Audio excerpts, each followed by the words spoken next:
Hey guys, Chase Skellet here, back again. So we've got the neck here. Everything's been pulled out. We've done a little bit of cleanup and polish on this. Checked it, everything looks good. And I've already pre-coined a little bit of fret wire here. Now I use a fret bender, fret roller, but it leaves a little nugget here that's not quite what it should be, so we just cut that off and get rid of that right out the gate.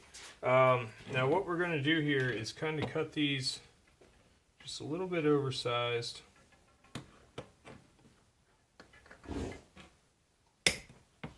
and start working our way down the board, getting these kind of roughed in. Now once we're done getting these kind of cut, we will come back over to our drill press slash fret press and kind of show you a little handy tip on that as well. So you know, StewMac sells a pretty handy little insert that will work in arbor press, but you can also chuck it up in your drill press. Now the problem a lot of guys run into using that is the amount of pressure they're putting. They can actually break the bed of their drill press.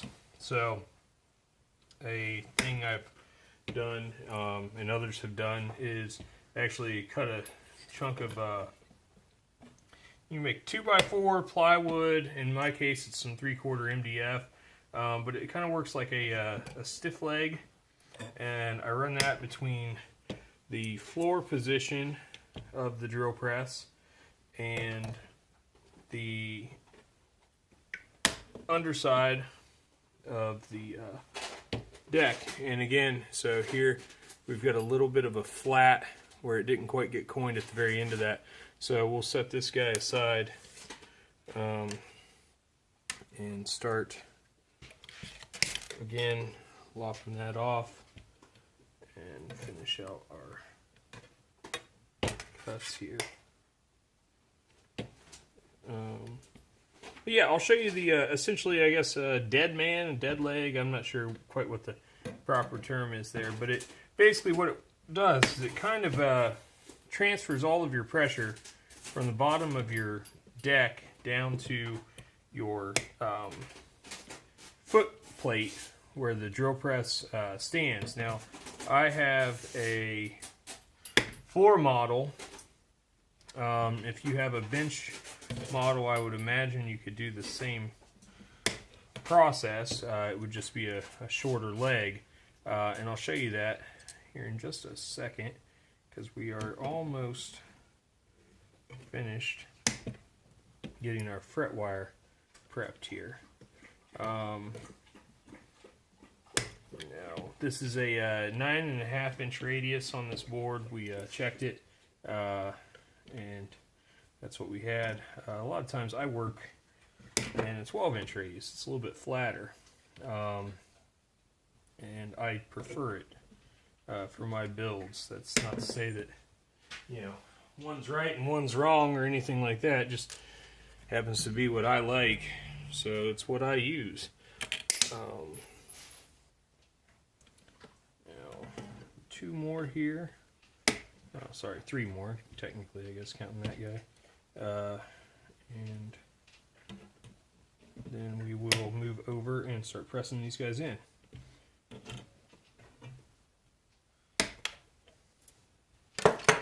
Okay, so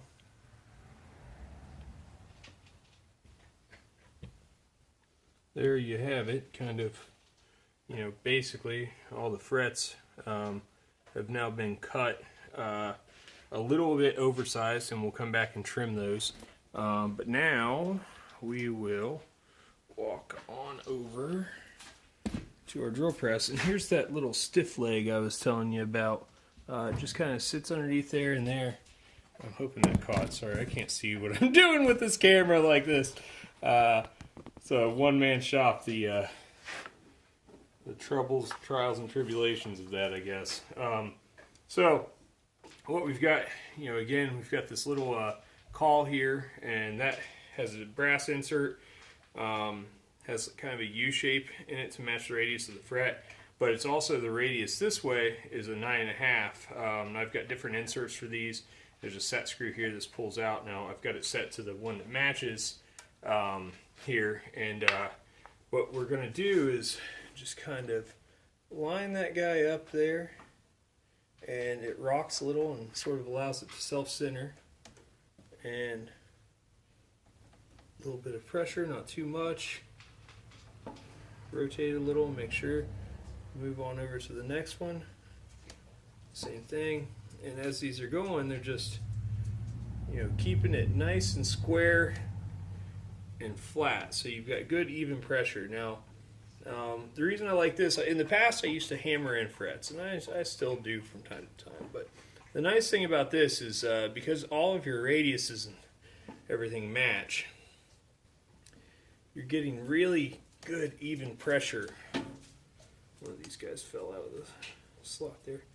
You're getting really good even pressure, and it won't deflect like hammer blow can actually deform these fret wires. So the nice thing about this is because everything's even and you're pressing all in one shot, you're not creating waves in there. So it makes the finish and final fret work a lot quicker and easier to do there, because, well, you haven't deformed the fret essentially.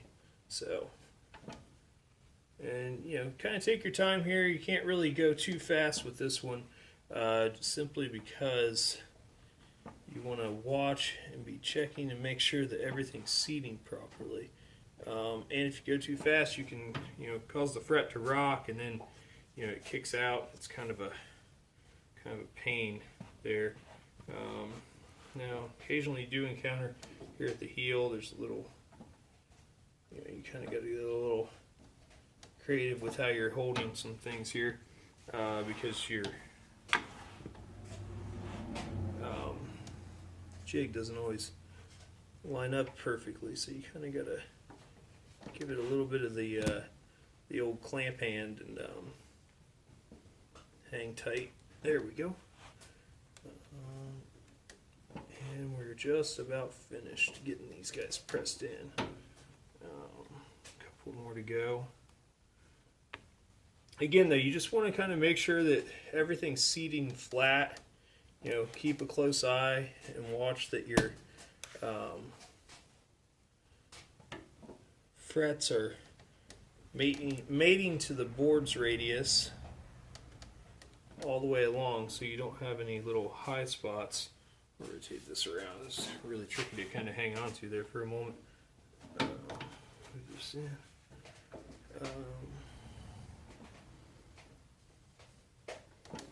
There we go. And so some of the things I was kind of talking about was you want to watch along this edge and make sure that your fret does match that board. And a lot of guys, they'll sight the board. They'll sort of do one of these numbers and look down at. So essentially, here's kind of that view that you would be getting, and you see how everything looks nice and even. Nothing's too wonky. Now, what do we do about these razor blades? Okay, well, not really razor blades, but they'll get you like them. These are incredibly sharp, and these ends are real funky. So what we will do there is I actually like to use a set of these same nippers. Now, specialty stores sell these. These are a Fast Cap brand, but all they are is they're a end nip trimmers. It's stamped on the side of the tool there, actually. But they've been ground flush here, so what happens is, whatever this is butted against, it actually cuts flush, where a normal side cut, you kind of have two triangle teeth that kind of come together and meet. Well, with this, you've got a flat in a triangle, so on that flat, you get a nice razor flat edge. You can kind of see there how the teeth are cut. Now, when doing that, you want to kind of press down and away from your work to avoid actually kind of popping the fret back up and out. We just spent that time making sure everything was nice and even and flat. We don't want to actually pull anything up. So you put a little bit of pressure, and not much, just enough to keep the tool, moving this way and away from it. And I always like to go with a little bit of an angle as well. So as you see, I'm kind of, up at an angle here, and pop that down.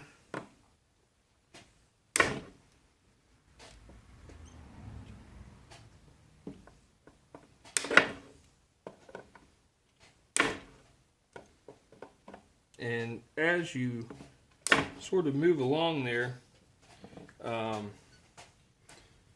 you want to watch out for these little guys. These are the little nuggets that I popped off there. Avoid doing this in a section where you do any kind of finish work. They will just destroy a finish in a hurry if one of these happens to be in a towel or a carpeted surface or something that you're working on clean work. You want to really avoid having these here. So actually, if you noticed in the first video, I was on my indoor shop in the studio there. And now here I'm out in the wood shop portion of this, mostly because I don't want this stuff in there. That's my clean room. Keep this stuff outside. So a lot of you guys don't have the privilege of having two shops or convenience of two separate areas there. So just be cautious when you're working with this stuff, so that you don't end up having to go backwards and fix some finish. But yeah, so we just continue moving along here, and the reason I cut this on a little bit of an angle is because these fret ends need to set at about a 35-degree angle. If you ever look at a guitar up close, they don't come straight up, they actually kind of roll into the edge. So now I've got a jig with a file that I've made that I will actually file these ends to that exact degree. But by cutting them off at an angle, I've kind of saved myself a little bit of elbow grease later on. It takes less work to kind of get that angle worked into it. So again, a little bit of downward pressure. I think it's about time for some new nippers for me. These guys are not quite as sharp as they used to be. So again, just working along here. And once we finish this side, we'll work down along the other side, and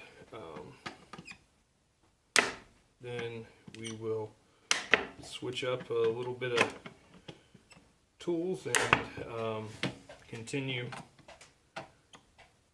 the process. Sorry guys, I ramble a little bit when I'm thinking and talking. Sorry. So yeah, so now we've kind of got this side here, and if you look, just a slight angle on all those cuts, nothing crazy, but we still have some sharp edges here, and we'll deal with that here in a moment. So I think I'll move on to a next video, because this one I'm looking at about 13 minutes right now, so these take a lot of load. I'm out in the boonies, my internet's slow, so but yeah, we'll repeat that process, and then I'll set up and show you some of the next steps in the next video. Thanks guys.